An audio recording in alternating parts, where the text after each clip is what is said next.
14강의 3교시. 그리고 다음 주에는 기말고사인데 오늘 유원대학에서 구두상 전화가 와서 제가 중간고사 실시하되 한 문제를 출제해서 지난번 중간고사에 준해서 제가 그날 오전 일찍 올리겠습니다. 다음 주에. 그 문제를 써서 작성해서 문제 형식으로 저에게 제출하는 방식으로 오늘 공지사항의 그 실시 방법을 제시하고 다음 주 화요일이 12월 8일이죠. 12월 8일이 되죠. 화요일이니까 12월 8일 날 여러분이 그걸 작성해서 그날 아니면 그 다음 날 하루 정도 시간은 좀 드리겠어요. 그래서 중간고사 이후에 문제 하나를 제가 출제하는데 그 공지 방법은 여러분들의 공지사항 커뮤니티 융합교양대학의 커뮤니티 강의 자료실에 기말고사 문제를 올리면 그걸 작성해서 저에게 지난 중간고사처럼 이메일로 보내주면 그 대신 기간을 하루 이내로 제한하려고 합니다. 어쨌든 다음 주에 기말고사를 실시하니까 여러분들이 꼭 유념하셔서 기말고사에 전원이 응시하시기 바랍니다. 그리고 구체적인 사항은 융합교양대학 커뮤니티에 올려놓겠습니다. 문제도 다음 주 오전에 올려서 여러분들이 작성해서 당일 저녁까지라든가 또 아니면 다음 날 하루 정도 시간을 드리는 방식으로 기말고사를 실시하니까 한 분도 빠짐없이 꼭 응하셔야 됩니다.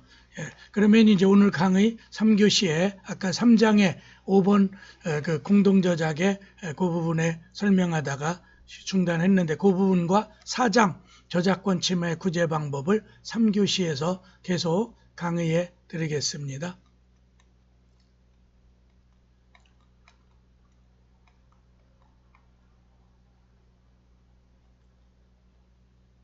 업무상 저작물과 저작자 이걸 구별해 보자는 거죠. 공동저작자. 저작권법에서 저작자는 창작을 한 자가 되는 것이 원칙이다. 저작권법 2조에 나오겠죠. 또 5조, 6조의 공동저작권자. 그런데 이와 같은 창작자주의의 유일한 예외가 업무상 저작물. 앞에서 우리가 업무상 발명 특허, 업무상 발명 이걸 갖고 또 논했죠. 업무상 저작물이란 사용자나 회사에 일정한 관계 있는 자가 발명과 유사하죠. 그 사용자에 대한 업무로서 작성하는 저작물. 그래서 자기의 하나의 그 업무를 처리하는 과정에 거기서 창출된 그런 창작물이 되겠죠. 저작권법 9조에 업무상 저작물의 개념이 나오죠. 그래서 업무상 저작물은 법인, 단체, 그 밖의 사용자, 이를 법인 등이라 하면은 계획하에 법인 등의 업무 내에 종사하는 자가 그 업무상 작성하는 저작물인데 이것이 법인 등의 명의로 공표되면 저작자는 그 법인 등이 된다. 이처럼 법에서 정한 업무상 저작물 요건에 해당하면 창작한 자가 아니라 법인 등 사용자가 저작자가 되면서 이런 걸 업무상 저작물이라 해서 자기는 직접 하나의 실무자로 참여했지만 그 저작권자는 법인 등 사용자가 될 수 있는 거죠. 그래서 성립 요건을 살펴보면 사용자나 회사가 저작물을 계획하고 또 급여를 주면서 거기에 참여한 자는 하나의 보조자 역할을 하는 거죠. 사용자 업무에 필요한 의도하에 구상하거나 그 저작물의 작성을 명할 걸 하나의 요건으로 하죠. 그래서 계획자는 사용자 등이 되는 거죠. 그 다음에 두 번째 요건, 업무상 저작물. 법인 등의 업무에 종사하는 자의, 즉 상하명령관계가 되는 거죠. 그래서 사용관계에 대해서는 사용자와 피용자 사이에 실질적 지휘감독관계가 있는 걸 말한다. 그 다음에 괄호 3번 업무상 작성하는 또 저작물, 즉 자기가 업무를 처리하는 범위 내에서 한 거여야 되지 아무리 자기가 그 회사의 직원이라도 자기 혼자 취미생활로 또 그 여가 시간을 이용해서 그런 걸 여기서 말하는 업무상 저작물이라고 볼 수는 없죠. 업무를 수행하는 그 범위 내에서, 물론 이제 그런 게 좀 실무에 나가면 조금 애매하긴 하지만 어쨌든. 그 다음에 괄호 4번 법인 등의 명의로 공표, 즉 사용자 등의 명의, 자기 직원 명의가 아니라 뭐 A 주식회사 또 아니면 무슨 단체 이런 식으로 공표될 때는 그 공표자 자체도 거기에 그 종업원 이름으로 돼 있질 않죠. 또 마지막 5번째 별도로 특약. 그래서 업무상 저작물의 양도라든가 이런, 그래 저희들이 되게 학술지에다 논문을 어제도 제가 한 편 써서 회생법학이라는데 그 논문을 제출해 놨는데 이제 심사 대상이 되는 건데, 어쨌든 거기에 보면은 그걸 자기들이 이제 출판물 만들죠. 그 학술지를 만들면 그걸 배포한다라든가 뭐 파는 건 아니지만 어쨌든 회원들에게 배부 같은 걸 하는데, 그런 거는 또 별도의 계약을 맺죠. 저랑 계약 맺어가지고 뭘 그걸 이제 일종의 이제 배포나 이런 거 출판 같은 건 자기들이 해서 뭐 비영리적으로 한다. 그래서 위임계약 같은 걸 또 제가 같이 작성해서 제출했어요. 그래서 저작물 작성자를 저자로 한다는 특약이 있다면 이를 따르게 되고, 다만 거기서 이용권 같은 거를 그 사용자 등이 얻겠죠. 그 다음에 효과, 법인 등 사용자가 저작자 지위를 취득하게 되고, 그래서 저작자가 그자들이죠. 거기에 속해 있는 직원은 그걸 하나의 급여를 탄다라든가 이걸 보상을 받겠죠. 저작 인격까지 원시적으로 저작권자가 그 업무상 저작물에서는, 그래 우리가 업무상 발명 이런 거와 유사하죠. 그리고 요 밑에 직무 발명과 비교했죠. 원칙적으로 특허를 수 있는 권리는 발명자 개인에게 귀속되는데 반해서 업무상 저작물은 저작권 자체가 그 사용자 등에 들어간다. 무방식주의라. 그 직무 발명은 그 발명의 특성상 출원 어떤 일종의 방식을 취해야 되죠. 또 그 다음에 이제 마지막 챕터를 강의하고 상규시를 마치겠어요. 4장 저작권 침해와 구제 방법. 앞에 특허 침해 소송에 그거를 비교 보면은 좀 여러분들이 이해하기가 쉬워요. 먼저 1. 저작권 침해의.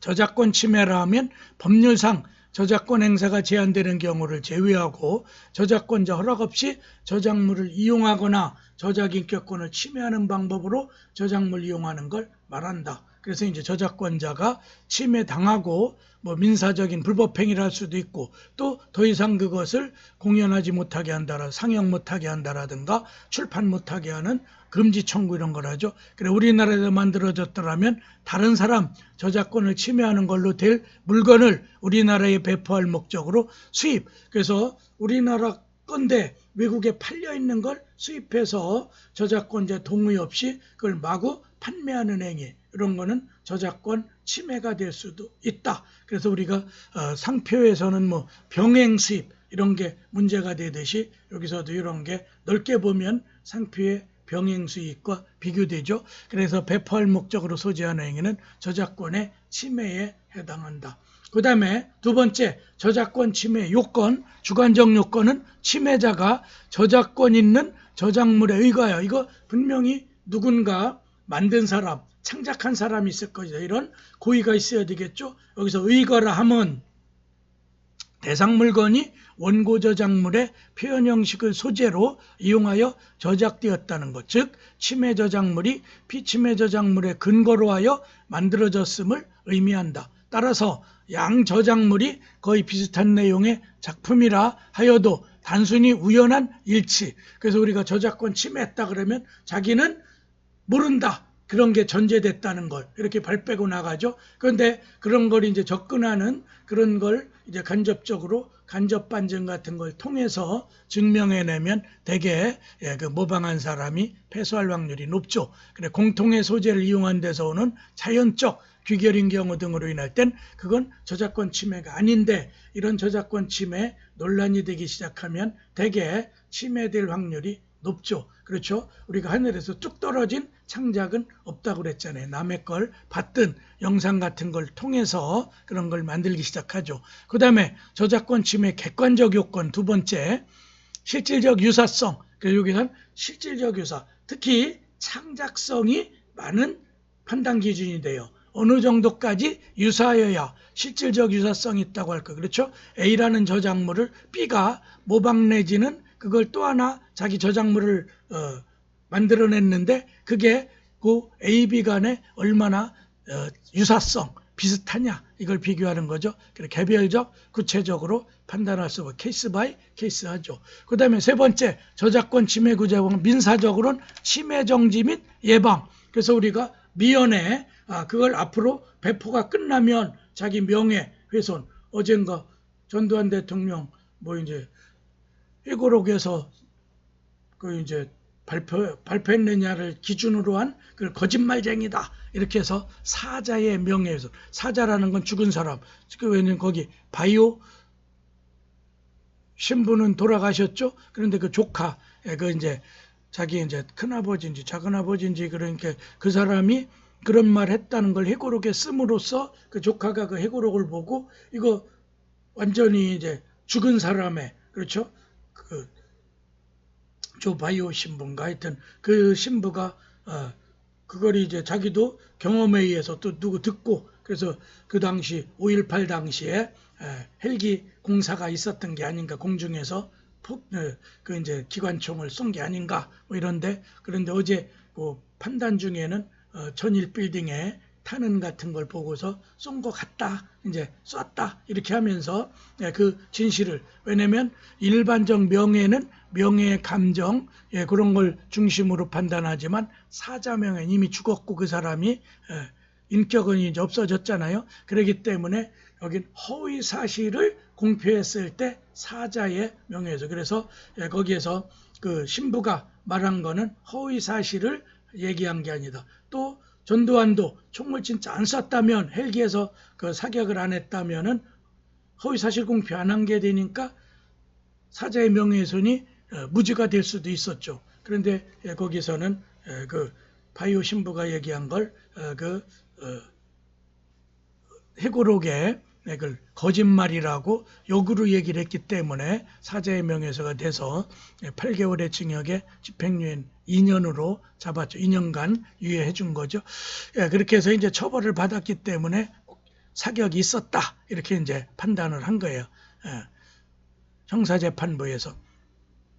그 권리 침해할 우려가 있는지에 대해 침해 예방. 그래서 앞으로 향후 그런 회고록 같은 게 뿌리면, 그때도 아마 가처분 청구했었죠. 또 손해배상 담보를 미리 그게 뿌려지면 나의 명예훼손이 될 수 있으니까 일정한 담보를 제공해서 내가 향후 청구하는 손해배상 청구에 그 공탁 같은 걸 해놓으면 나는 그걸 찾아가겠다 승소해서. 저작권법 123조 1항 침해 정지는 권리침해가 현존할 걸 요하므로 권리침해가 종료된 상태에서는 이 청구권을 행사할 수 없다. 여러분이 물권적 저작권 행사하면 되죠.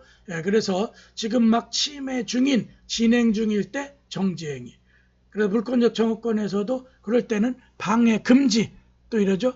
또 반환은 이미 침해된 걸, 물권이 침해된 걸 뺏어오죠. 여기서도 그래. 손해배상은 사후적 구제 중에 하나고, 예방이나 정지는 진행 중이거나 앞으로 미래에 발생할 걸 미리 사전에 하는, 그래서 사전 구제제도냐 사후 구제제도냐 구별이 되죠. 그래서 저작권과 출판권의 관계는 다섯 번째 줄이요, 마치 소유권과 지상권의 관계에 대비될 수 있는 것이므로 출판권의 침해에 대해서도 침해 정지 예방 청구권을 여전히 저작권자가 할 수 있다. 소유권을 갖고 있는 자에 준하는 거죠. 또 그 다음에 저작권이 침해된 복제물 이런 거를 폐기 처분, 이런 조치 청구권이 또 있죠. 저작권은 그 밖에 저작권법에 의해 보호되는 권리를 가진 자는 침해에서 만들어진 물건의 폐기. 그래서 우리 어떤 이제 표절물 또 내지는 그 조잡한 이제 물건, 예술품 같은 걸 막 그런 이제 모방작 같은 거 있죠. 그 밖에 필요한 조치를 할 수 있다. 그래 여러분들이 이제 상표 특허청의 직원들이 뭐 동대문 시장, 남대문 시장 가서 모조상표, 그래서 이제 우리가 명품 이런 것들을 상표를 위조해 가지고 가방 또 옷 같은 데 붙여서 막 팔잖아요. 그렇죠? 그걸 그래서 정식으로 수입되지 아니하고 그런 것들은 폐기 처분하죠. 압수해 가지고. 저작권법 123조 2항에 폐기 처분 같은 걸 할 수 있다. 또 무단 복제물을 회수하여 폐기한다. 그래 여러분들이 뭐 이제 무단 CD 같은 거 TV 뉴스 같은 데 보면 막 불태우고 라는 거 나오잖아. 그렇죠?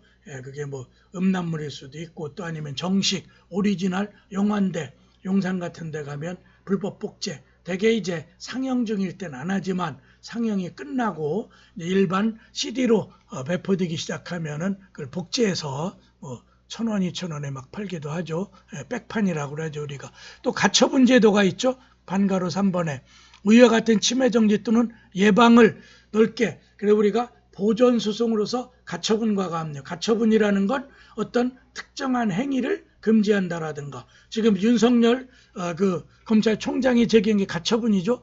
직무집행을 배제한 추미애 장관의 효력을 정지시켜달라. 일정한 지위를 유지하기 위한, 그걸 특정 지위를 유지하기 위한 가처분 제도라고 하고. 또 계쟁물, 지금 내가 본안 소송을 해서 소유권을 말소하고 있는데 이게 전전매매될 수도 있으니까 처분 금지, 거기다 근저당을 한다라든가 제3자에게 양도한다라든가 이걸 금지. 그래서 가처분엔 두 가지죠. 계쟁물의 가처분이 있고 하나는 임시 지위를 정하는. 지금 윤석열 검찰총장이 하는 건 두 번째, 임시 지위를 정하는, 나의 효력을 정지해서 내가 지금 그 추미애 장관의 직무 배제 취소하는 행정소송, 본안소송 내고 있으니까 그게 몇 달 걸리니까 최소한 직무는 할 수 있게. 그래 오늘 아마 판가름 날 것 같아요. 어제 심리는 끝났는데 그 심리하는 분이 뭐 개인적으로는 저랑 같이 고시 공부하던 성대 고시반에서 한참 후배죠. 그 친구 아마 8호학번쯤 될 거야.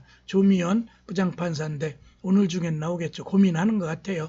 어쨌든 이런 가처분 제도가 있어서 배포금지, 출판물 배포금지, 또 명예훼손을 당할 수도 있으니까 그런 가처분 제도는 민사적, 민사집행법에 있는 제도 중에 하나다. 또 불법 행위가 된다면 괄호 4번의 손해배상이죠. 여러분이 뭐 교통사고 뭐 이런 거라면 손해배상. 이거는 특허권에서 설명한 게 준해요. 그래 민법 750조의 불법행위고 또 저작권법 125조에 여기 불법행위정과 별도로 저작권 침해에 대한 손해배상 청구권 그런 게 규정되어 있다. 특히 종전에는 출판물 같은 침해일 때 뭐 5,000부를 추정해 주거나 음원은 10,000매 이런 식. 제가 공부할 땐 2,000부 정도인데 지금은 시장이 늘었죠. 그래서 출판물은 5,000부. 제가 아까 500부만 넘어도 대박이라고 하는데 5,000부의 손해배상이니까 500부의 10배죠. 그래서 10배. 뭐 사실상 징벌적 손해배상에 준하는 그런 손해배상액이에요. 개정저작권법 이러한 추정 규정을 없애는 대신, 왜냐면 이런 건 너무 지금 시장이 커졌는데 법에서 이렇게 제한하는 게 무리다. 그러기 때문에 그 입증, 대개 이제 출판물 시장, 음원 시장 이런데 지금 뭐 순식간에 퍼져나가면 몇십만 개가 될 수도 있고, 또 출판물도 그렇죠. 요새는 이북 이런 제도가 있잖아. 그렇죠. 일렉트릭 북 이런 제도가 있기 때문에 몇만 부가 될 수도 있고 그래서 그 조항을 삭제했죠. 그 다음에 명예훼손 5위에 나오죠. 우리가 아까 동일성 유지 또 저작 인격권 문제가 있으니까 명예훼손에 필요한 조치. 그래 여러분들이 모방했고 뭐 이러면은 우리가 이제 사주 광고 방송 같은 거 많이 그렇게 하죠. 몇 월 며칠 날 나간 그 영상은 어떠한 것과 이렇게 돼서 방송위원회에 뭐로 해서 한다. 그리고 이런 실간지에 게재한다라든가 무엇을 모방했음을 알리는 거죠.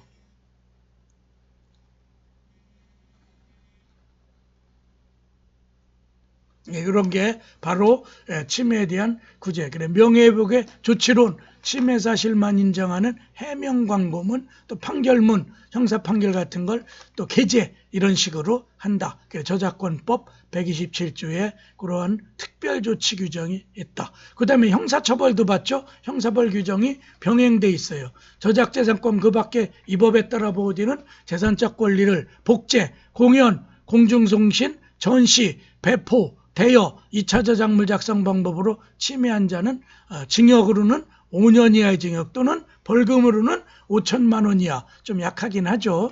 벌금에 처하거나 이를 병고할 수 있다. 그래서 재산 민사소송 별개고 형사소송 별개로 해서 양쪽에다 처벌을 받을 수도 있죠. 그래 같이 되게 실무상 진행하죠. 형사처벌을 먼저 고소해서 하고 민사소송이 좀 늦으니까. 그래 저작권법 136조 1항의 처벌의 규정, 또 명예훼손 이런 자들은 또 3년 이하 징역, 3천만 원 이하 벌금 또 병과할 수 있다. 다른 범죄 형벌과 합계할 수 있다. 저작권법 136조 2항. 또 출처 명시 위반할 땐 이건 벌금형 규정만 있죠. 징역은 아니고 500만 원 이하의 벌금. 그래 되게 합의하죠. 여러분들이 이른바 표절이라고 하는 게 여기에 해당되는 거죠. 형사처벌. 그 다음에 2020년 저작권 전부 개정 아니고 이거는 아까 일부 설명했어요. 그래서 문체부 개정안 46조 2에서 4까지 추가 보상 청구권 신설, 또 확대된 집중관리 학계에서 오랫동안 논의됐던 이런 걸 들어온다. 특히 여기 OTT라는 게 있죠. 온라인 음원 서비스. 요즘에 이제 화상 강의, 화상 재판 이걸 넓게 OTT라고 볼 수 있는데 이런 글로벌 조화가 중요해서 이런 실질적 근거 규정을 전면 개정, 그리고 이번엔 아마 몇 조에 몇 이런 것까지 다 해서 다시 정리해가지고 조문이 지금 168개 조문이 한 200개 이상 조문으로 늘어나지 않을까 이제 추측엔 그래요. 지금 안은 나와 있는 거죠. 개정안. 또 그래 요게 두 번째 문단 보니까 4차 산업혁명 등 사회변화, 수용변화에 우선 정보 분석을 위한 복제, 전송, 허용조항. 그래서 그걸 인용하는데 어느 정도는 쓸 수 있다. 이렇게 해서 완화시키는 거죠. 또 인공지능, 학습 등 정보 분석. 지금 이제 로보 어드바이저가 많이 등장하죠. 그래서 뉴스 같은데 신문, 인터넷 뉴스 보면은 로보 어드바이저, AI가 기사 같은 걸 추천해주고 이런 걸 활용하죠. 그래서 저작물을 이용하도록 하고 또 방송과 전송 위에 디지털 방식의 음해송신, 이른바 음원이죠. 규정하는 디지털 음성송신 개념을 영상을 포함하는 영상과 결합돼서 나가니까 디지털 송신으로 개념 범위를 확대하는 거죠. 영상 플러스 음성까지. 또 맨 마지막에 아까 얘기했던 퍼블리시티권도 도입해서 이런 그 독특한 캐릭터, 그 사람 말에 성공한 이미지 이런 거를 상업적으로 활용할 때는 퍼블리시티권 침해로, 그래서 우리가 말하는 일반 민법의 750조보다 그 사람의 그 초상을 함부로 쓴 것 자체가, 그래서 지금까지는 기껏 처벌한 게 초상권 침해였는데 퍼블리시티권은 상업성과 결합된 그런 또 하나의 특수 권리예요. 그래서 사람의 초상, 성명, 목소리 등을 상업적으로 이용하는 것에 대해서는 그 사람에게 허락을 받아야 하는 것을 법에 명시해서, 제가 고려대학교에서 석사과정 다닌 벌써 한 20년이 넘었죠.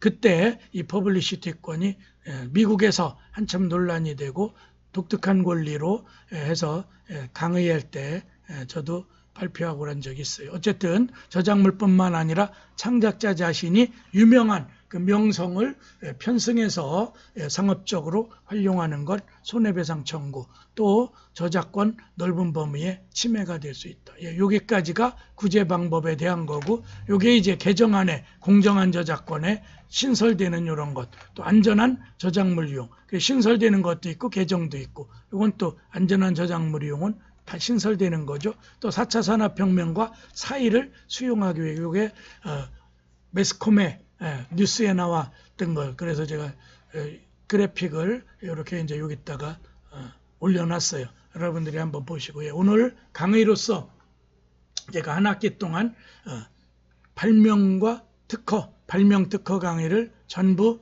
마치겠습니다. 어쨌든 여러분들이 때로는 제가 3교시 강의도 있었고 원래 이제 2교시로 제한됐지만 비대면으로 하다 보니까 또 유튜브에 조금 자유롭게 강의 시간이 좀 길어도 학교에 올리는 그런 아마 그 동영상은 2메가 20분이 넘으면 올릴 수 없게 제한을 해놓고 막 이렇게 했죠. 왜냐면 서버 다운 문제 때문에. 그래서 한 학기 동안 14번에 한 번도 휴강도 없이 또 여러분들이 열렬히 수강해 준데 감사드립니다. 오늘 강의를 전부 마치고 다음 주에는 중간고사 겸 일종의 대체 시험식으로 비대면 시험을 시행하겠습니다. 공지사항을 꼭 참조해 주세요. 오늘 강의를 마치겠습니다. 감사합니다.